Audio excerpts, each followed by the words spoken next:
నమస్కారం చంద్రశేఖర్ రెడ్డి గారు. నమస్తే వంశీ గారు. సార్, ఈ తెలంగాణ ప్రభుత్వం ఏదైతే రేవంత్ రెడ్డి గారు ప్రక్షాళన మూసీ నది ప్రక్షాళన సంబంధించి మీరేమో పెద్ద ఎత్తున అన్ని కూల్చివేతలు చెప్పబెట్టకుండానే తీసివేయడాలు జరుగుతుంది. ఇది మీకు ప్రభుత్వానికి బాగా వ్యతిరేకత అవుతుందని చెప్పి ప్రజలే రోడ్డు మీదకి వచ్చి వ్యతిరేకత తెలియజేస్తున్నారు. దీన్ని మీరు ఎట్లా చూస్తారు? చెప్పా పెట్టకుండా అనేది వంశీ గారు అది తప్పు. మీరు ఇంకొకటి విషయం మీరు చూడాలా, అంటే ఏదైతే ఈ సోషల్ మీడియాలో పెద్ద ఎత్తున ప్రభుత్వాన్ని వ్యతిరేకంగా చెప్పా పెట్టకుండా చేస్తున్నారని చెప్పి ఏదైతే చూయిస్తున్నారో ఇది గత ప్రభుత్వమే, బీఆర్ఎస్ ప్రభుత్వంలోనే ఈ యొక్క మూసి ప్రక్షాళన చేయాలా, దీనికోసము ఒక వ్యవస్థనే ఏర్పాటు చేశారు. దానికి ఒక ఎమ్మెల్యేని దానికి చైర్మన్ గా చేశారు. దేనికి చేశారు చెప్పండి? మూసి ప్రక్షాళన చేయాలా, మూసి సుందరీకరణ చేయాలనే ఉద్దేశంతో ఆ ఎల్బీ నగర్ ఎమ్మెల్యే గారిని దాని చైర్మన్ గా చేశారు. సుధీర్ రెడ్డి గారిని దాని చైర్మన్ చేశారు. మరి సుధీర్ రెడ్డి గారు ఏం చేసిండ్రు అనేది మనం చూసాము. అంటే పేరుకైతే అది వచ్చింది, మరి ఆయన చేయాలనే కార్యక్రమాలు ఒక ఫైనలైజ్ చేశారు. ఆ ఫైనలైజేషన్ కార్యక్రమాలు ఏంటి? ఏదైతే మూసి బెడ్లో ఉన్నాయో, న్యాచురల్గా చూడండి, ఈ ప్రభుత్వం మూసీలో ఉన్న వాటికంటే మూసి బెడ్లో ఉన్నాయి, మీరు ఇల్లు ఖాళీ చేసిపోవాలి, మీ మూసీ బెడ్లో కట్టుకున్న వాళ్ళకు ఎవరైతే బీదవాళ్ళు ఉన్నారో వాళ్ళందరికీ కూడా డబుల్ బెడ్రూమ్లు ఇస్తా అని చెప్పని అంటుంది. కానీ అంటే ఇప్పుడు ఇంటి మీదకి వెళ్ళి స్టాంప్ వేసేసి లేదంటే ఒక మార్క్ వేసేసి మీరు రేపు పొద్దున్నకల్లా ఖాళీ చేయాలి, మీకు ఇక్కడ నుంచి ఒక 15 కిలోమీటర్ల దూరంలో ఉన్న ఉప్పల్లో కావచ్చు, లేదంటే మీరు జగుడుదల పక్కన కొల్లూరు కావచ్చు, ఇక్కడ ఇస్తూ ఉంటారు. ఇక్కడ ఉపాధి పొందే వీళ్ళు అంత దూరం వెళ్ళి అక్కడి నుంచి ఇక్కడ రోజు పనివారికి రోజు కూలీకి వెళ్ళే వాళ్ళకి ఎలాంటి సిచ్యువేషన్? మీరు అన్నారు కదా, అవును, ఇది ఒకప్పుడు మలక్పేట్, ముఖ్యంగా ఏదైతే అఫ్జల్గంజ్ నుంచి మలక్పేట్, ఎల్బీ ఏదైతే దాని తర్వాత టీవీ టవర్, ఆ విధంగా హయత్ నగర్, ఆ విధంగా మూసిపోతుంది. ఈ ఏరియాలో నిజంగా చెప్పాలంటే అక్కడ మొత్తం ఎంటైర్ సిటీ మలక్పేట ఆ ఏరియాలో ఉండేది. ఈ రోజు మొత్తం సిటీ అక్కడ షిఫ్ట్ అవుతా ఉంది. ఎందుకైతుంది అనుకుంటున్నారు మీరు? మూసి అనేది ఈ రోజు మొత్తం ఆ ఏరియాలో దుర్గంధము ప్లస్ దోమల వ్యాప్తి, అక్కడ ఉండలేని పరిస్థితి వస్తూ ఉంది. సో అలాంటి పరిస్థితులలో ఏ విధంగా అంటే ఒక గత 20 సంవత్సరాలలోనే ఆ ఏరియాలో ఉండేటట్లు కాలనీసు హౌసింగ్ వాళ్ళకు ఉండే పరిస్థితులు లేకుండా ఉన్నాయి. ఇది ఇప్పుడే ఈ 20 years ఈ విధంగా ఉంటే ఇంకా హైదరాబాద్ మూసి ఏదైతే ఉన్నదో ఆ ఏరియాలో ఇల్లు కట్టుకున్న వాళ్ళందరూ ఇంకా పెరిగిపోతా ఉన్నారు. పాపులేషన్ పెరుగుతూ ఉంది. పాపులేషన్ పెరుగుతూ ఉంటే మూసి యొక్క కలుషితం ఇంకా పెరుగుతూ ఉంటది. అంటే ఏదో ఒక రోజు మనం మూసిని అదే వదిలిపెట్టేస్తే ఏ విధంగా అయితే చెప్పండి. మీకు ఇంకొక విషయం కూడా తెలియాలా, హయత్ నగర్, అబ్దుల్లాపూర్ పేట్ ఆ ప్రాంత ప్రజలందరూ కూడా ప్రతి సంవత్సరం ప్రభుత్వాన్ని కొడతా ఉంటారు, సార్ ఈ మూసి వల్ల మాకు దోమలు. రెండోది మూసి నీళ్లతోటే మీకు హయత్ నగర్ కానివచ్చు, అబ్దుల్లాపూర్ పేట్ కానివచ్చు, ఎంటైర్ నల్గొండ, భువనగిరి, నల్గొండ, సూర్యాపేట్ ఈ ఏరియాలో ఈ నీటితోటే వ్యవసాయం చేస్తూ ఉంటారు. ఎందుకంటే ఇది నది కదా, ఈ నదితోటి వర్షాలు వచ్చినప్పుడు ఇదే నీరు పర్కులేట్ అవుతుంటది, ఇదే నీరుతోటి డ్యామ్ నింతుంటది, ఇదే నీరుతోటి కుంటలు నింతుంటది, ఇదే నీరుతోటి వాళ్ళు వ్యవసాయం చేస్తుండ్రు. ఇదే నీరుతోటి కొన్ని గ్రామాలలో మంచినీటి సౌకర్యం ఉన్నా కూడా ఒక 20% ఒకప్పుడు నల్ల రాలేదు, ఈ వాటర్ తాగుతూ ఉంటారు. దానివల్ల పెద్ద ఎత్తున వాళ్ళు రోగాల బాధిత పడతా ఉన్నారు. కాబట్టి ఏదో ఒక రోజు ఏ విధంగా దీన్ని బాగు చేయాలి మీరు అంటా ఉన్నారు, ప్రజలు ఎట్టుకోవాలని. అవును, మీరు అనుకోకుండా 3 years బ్యాక్ 3 సంవత్సరాల క్రితము పెద్ద ఎత్తున వరదలు వచ్చినాయి. ఎవరు నష్టపోయారు? ఈ రోజు మాట్లాడే రాజకీయ నాయకులు నష్టపోలే. ఎవరు నష్టపోయారు? మూసి బెడ్ లో ఉన్న ప్రజలు నష్టపోయారు. వాళ్ళు ఏమనుకుంటారు, అరే మేము మాకు ఏదో స్థలం దొరికింది, మేము ఇక్కడ ఇల్లు కట్టుకున్నాం అనుకుంటారు. కానీ వాళ్ళు కష్టపడి ఇల్లు కట్టుకున్నది, ఇంట్లో ఉన్న వస్తువులు అన్ని కూడా ఒక్కసారి వరద వస్తే వాళ్ళ కష్టం అంతా నీళ్ళలో కలిసిపోతుంది. సో అది కావాలన్నా మీకు? అది ఈ నాయకులకు కావాలన్నా చెప్పరి? నిజం. మీరు అంటే సమయం ఇవ్వాలి కదా, అప్పుడు 100% సమయం ఇవ్వాలి. దాంట్లో ఎలాంటి సమయం ఇవ్వాలా, వాళ్ళని రిహాబిలిట్ చేయాలి. కానీ మీరు అన్నారు ఇప్పుడు ఇక్కడి నుంచి పోతే అక్కడెక్కడ ఉద్యోగం దొరుకుతుంది, వాళ్ళ కూలి ఎక్కడ దొరుకుతుంది. ఈ రోజు హైదరాబాద్ లో మలక్పేట, హైదరాబాద్ లో ఎక్కడ వాళ్ళకు కూలీ దొరకలేదు. అవుట్స్కట్స్ లో హైదరాబాద్ దొరుకుతున్నది. ఈ రోజు మీరు గచ్చిబౌలి అని మీరు పేరు విన్నారా? అంతకుముందు 20 ఏళ్ల కింద మనం వినలేదు. బిఫోర్ 2000 ముందట గచ్చిబౌలి ఏరియా అనేది మనం వినలేదు, కోకాపేట ఏరియా అనేది మనం వినలేదు. ఈ రోజు మొత్తము మనకు ఎంప్లాయ్మెంట్ ప్రతి ఒక్కరికి, చదువుకున్న వాళ్ళకు, లేబర్కు, బిజినెస్ వాళ్ళకు అందరికి కూడా ఉపాధి జరిగే ప్రాంతాలు అవే. ఇప్పుడు విస్తరిస్తున్న ప్రాంతం హైదరాబాద్, వేగంగా అభివృద్ధి చెందే ప్రాంతం అక్కడ. సో అక్కడ ఇస్తామని చెప్పి ప్రభుత్వం అంటుంది. లేదు మీకు కావాలన్నప్పుడు ప్రభుత్వంతో మనం నెగోషియేట్ చేయొచ్చు. ఈ యొక్క ఆపోజిషన్ లీడర్స్ అయినా, ఈ ఇంటలెక్చువల్స్ అయినా కూర్చొని నిజంగా ఏం చేస్తే బాగుంటుంది. ఉట్టిగా రెచ్చగొట్టి పబ్బం కట్టుకొని వరదలు వచ్చినప్పుడు వాళ్ళు కొట్టకపోతుంటే అయ్యో మీరు అది చేయండి ఇది చేయండి అని ఎవరు చేయలేదు. 2 ఏళ్ల క్రితము వరదలలో కొట్టుకుపోయినకి ఏమైనా చేసిందా ప్రభుత్వం? 10,000 ఇస్తానది.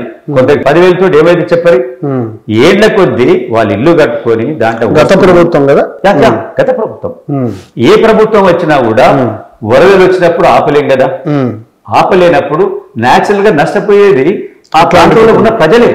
కానీ ఆ ప్రజలకి సరైన సమయం ఇవ్వకుండా అప్పటికప్పుడు కొట్టేయడం, ఇంట్లో సామాన్లు కూడా తీసుకోకుండా చాలా మంది మీ ప్రభుత్వాన్ని, సీఎం గారిని కూడా చాలా మంది దూషించారు. చాలా మీరు చూసే ఉంటారు. ఇది అలాంటి వాళ్ళు ఈ గొల చేస్తలేరు. నిజంగా మీరు యాక్చువల్గా ఆ సైట్కి పోయి మీరు చూస్తే రియల్గా బీదోళ్ళు అక్కడ ఉన్నోళ్ళు వాళ్ళకి రియల్గా చెప్తా ఉన్నారు. వాళ్ళకి పోవాలని చెప్పండి. మీరు హైడ్రా కమిషనర్ ఆ మాట అన్నాడు, మేము బీద వాళ్ళను మీరు ఇమీడియట్ గా పోవని చెప్పి అంటలేము, మీకు తగినంత సమయం ఇచ్చి మిమ్మల్ని అకామిడేట్ చేసి. కానీ ఎవరిని, ఏదైతే పెద్దవాళ్ళు వాళ్ళు స్టోరేజ్ కోసము వాళ్ళు పెద్ద ఎత్తున షెడ్స్ కట్టుకున్నారు, ఇల్లు కట్టిండ్రు, కిరాయిలకు ఇస్తున్నారు. మీకు చెప్తాను, ఇన్సైడ్ కొందరు అక్కడ లీడర్లు ఉంటారు, బస్తీ లీడర్లు, పాలిటీషియన్స్, ఇంకెవరు, వాళ్ళకు ఒక 500 రూపాయలు కబ్జా, దాంట్లో 500 గజాలు కబ్జా చేసిండ్రు. ఏది మూసీ బెడ్లు. వాళ్ళు ఏం చేస్తుండ్రు, 60 గజాలు 60 గజాలకు ఒక 2 షెడ్లు కడతా ఉన్నారు. వీళ్ళకి రెంట్కి ఇస్తున్నారు. నష్టపోయేది వాళ్ళు. వీళ్ళకి నెలకు ఏదో రెంట్ ఇస్తారు, 1000 రూపాయలు 2000 ఏదో. సో వాళ్ళు గోల ఎక్కువ చేస్తున్నారు అంతే తప్ప రియల్ గా ఉన్నోడికి నిజంగా బాధ అవుతుంది. ఒక ఏ ఇంటికి వెళ్ళి పోవాలన్నా కూడా బాధ అవుతుంది. రేపు ఏదో వరదలు వచ్చి కొట్టకపోతాం అనే దానికి ఈ రోజు ఎటు పోవాలనేది బాధ ఉంటుంది. కానీ దాని ప్రభుత్వం కూడా మంచి మనసుతోటి వారిని తప్పక ఒప్పించి వారికి అకామిడేట్ చేయాలి అనేది ప్రతి ఒక్కరు అంటా ఉన్నారు. ఇప్పుడు సుమారు ఎంతవరకు ఖాళీ చేశారు? 40% ఖాళీ చేశారు. నో 5% కూడా చేయలేదండి. అంటే ఖాళీ చేశారంటున్నారు. స్వచ్ఛందంగా వెళ్ళారు. స్వచ్ఛందంగా ఎవరు వెళ్ళారు? కిరాయి కుండోలందరూ వాళ్ళు అంటా ఉన్నారు, మాకు డబుల్ బెడ్రూమ్ వచ్చింది సంతోషం. ఈ దోమలకు దాంట్లో పనిచేసే ఎవరైతే ఉన్నారో వాళ్ళ సంపాదనలో 40% వాళ్ళ రోగాలకే పోతున్నాయి. మీరు అక్కడ పోయి నిజంగా మీరు, ఎందుకంటే మీరు సీనియర్ జర్నలిస్టు, మీకు ఛానల్ మీరు అంతా నడుపుతూ ఉంటారు, మీరు రియల్గా గ్రౌండ్ రియాలిటీ తీసుకోండి. ఎప్పుడు ఎవరో ఒకలా ఇంట్లో ఏదో రోగాలతోటి, అది మీకు డెంగ్యూ కావచ్చు, మలేరియా కావచ్చు, ఇంకో ఫీవర్ కావచ్చు, డైరియా కావచ్చు, దీంతో బాధపడుతూనే ఉంటారు వాళ్ళు. కొందరు గవర్నమెంట్ హాస్పిటల్ పోయి, కొందరు ప్రైవేట్ దగ్గర పోయి. ప్రైవేట్ దగ్గర పోతే వాళ్ళ సంపాదన అంతా పోయింది కదా, 2000, 3000, 5000. కాబట్టి దానివల్ల రియల్గా చెప్పాలంటే వాళ్లకు నష్టం తప్ప లాభం లేదు. ఈరోజు ప్రభుత్వాన్ని వాళ్ళు ఏ విధంగా ఒత్తిడి చేయాలి? రీహాబిలిటేషన్ కావాలని ఒత్తిడి చేయాలి. రాజకీయ నాయకులు ఏ విధంగా ఒత్తిడి చేయాలి? రీహాబిలిటేషన్ చేయండి. రీహాబిలిటేషన్ చేసే ప్లేస్లో వాళ్ళ పిల్లలకు స్కూల్ ఉండేటట్టు, వాళ్ళకి అక్కడ వసతులు ఉన్నాయా లేవా, నీటి వసతి ఉందా లేదా, లైటింగ్ ఉన్నదా లేదా, రోడ్ సౌకర్యం ఉందా లేదా, బస్ సౌకర్యం ఉందా లేదా, ఇది మీరు అడగరు. ప్రభుత్వాన్ని దీని గురించి మీరు నిలదీయండి. అంతేగాని మూసిలో ఉన్నోళ్ళు మూసిలే సామాన్యండి, మేము ఏదో మాట్లాడతాము. మరి గత ప్రభుత్వం ఎందుకనేదండి మూసి దాదాపు మనం చూసాం కదా. కానీ మరి వాళ్ళు కమిటీ వేశారు అంటున్నారు, అన్ని అంటున్నారు. కానీ వాళ్ళ హరీష్ రావు గారు, కేటీఆర్ గారు, మిగతా ఎమ్మెల్యేలు, మాజీ మంత్రులు వీళ్ళంతా వచ్చి వాళ్ళకి అండగా నిలుస్తామని చెప్పి పర్యటనలు చేస్తా ఉన్నారు కొన్ని ప్రాంతాల్లో. మరి ఇదంతా ఏంటి, ఓటు రాజకీయాలా అన్నారు కదా. మరి మన హరీష్ రావు గారు కమిటీ చెడు కూడా పెట్టుకున్నారు. పోయినసారి హైదరాబాద్ మున్సిపల్ ఎలక్షన్ జరిగినాయండి. మరి టీఆర్ఎస్కి ఎందుకు కార్పొరేటర్లు ఎందుకు ఇవ్వలేదు? బీజేపీకి ఎందుకు వేసిండ్రు? ఎంఐఎంకి ఎందుకు వేసిండ్రు? మీరే చెప్పండి. ఇదంతా చేశారు కదా, ఎందుకు వేసిండ్రు? వరదలలో కొట్టుకపోయిన వాళ్ళు కోపంతో వేసిండ్రు వాళ్ళు. కాబట్టి వరద వచ్చినప్పుడు టిఆర్ఎస్ మాటలు చెప్తుంది. ఆ రోజే వరదలు వచ్చినప్పుడే వీళ్ళందరినీ మీకు వరదలు వచ్చినాయి, మిమ్మల్ని అందరినీ వేరే దగ్గర తీసుకుపోతాము అంటే ఈ రోజు ఈ గోల లేకపోవు. ఆ రోజేమో వరదల్లో కొట్టుకపోయిండు, వాళ్ళు మర్చిపోయింది, మీకు ఓట్లే లేదు పోనీలు అనుకుని మీరు ఇప్పుడు ప్రభుత్వం లేరు. కానీ ఈ రోజు ఈ ప్రభుత్వం కాంగ్రెస్ ప్రభుత్వం మంచి చేస్తానంటే ఇది చేయొద్దు. నిజంగా కేటీఆర్ అయినా హరీష్ రావు గారు అయినా వారికి తెలియదా సార్? కేసీఆర్ గారు అయితే వారు చూడరు, వారు బయటికి రారు, వారు చూడరు.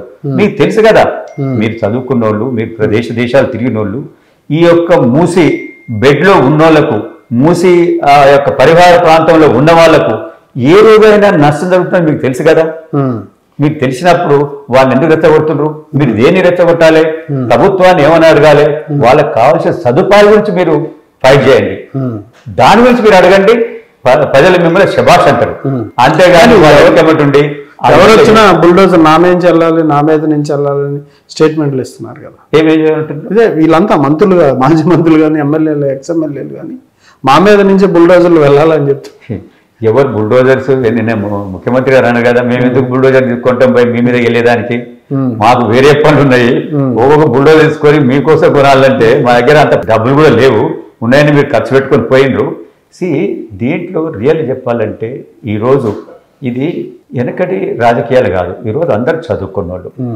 మీరు కరెక్ట్ రాజకీయాలు చేయాలా, నిజంగా ప్రజలకు ఏది మేలు అవుతుంది, నిజంగా ప్రజలను ఏ విధంగా ఎడ్యుకేట్ చేయాలి, ప్రజలకు ఎక్కడ నష్టం అవుతుంది. హరీష్ రావు గారిని, కేటీఆర్ గారిని చెప్పమనండి. ప్రజలు అక్కడ ఉండటం వల్ల వాళ్ళకి బెనిఫిట్ ఉందా చెప్పండి. ఎన్నేళ్ళకి వెళ్ళి అక్కడ ఉండరు, ఏమైనా వాళ్ళ బ్రతుకులు బాగుపడాయా? ఎవ్రీ 5 years కు, ఎవ్రీ 10 years కు వాళ్ళ సంపాదన అంతా మూసలు కొట్టుకపోతుంది. Thank you very much.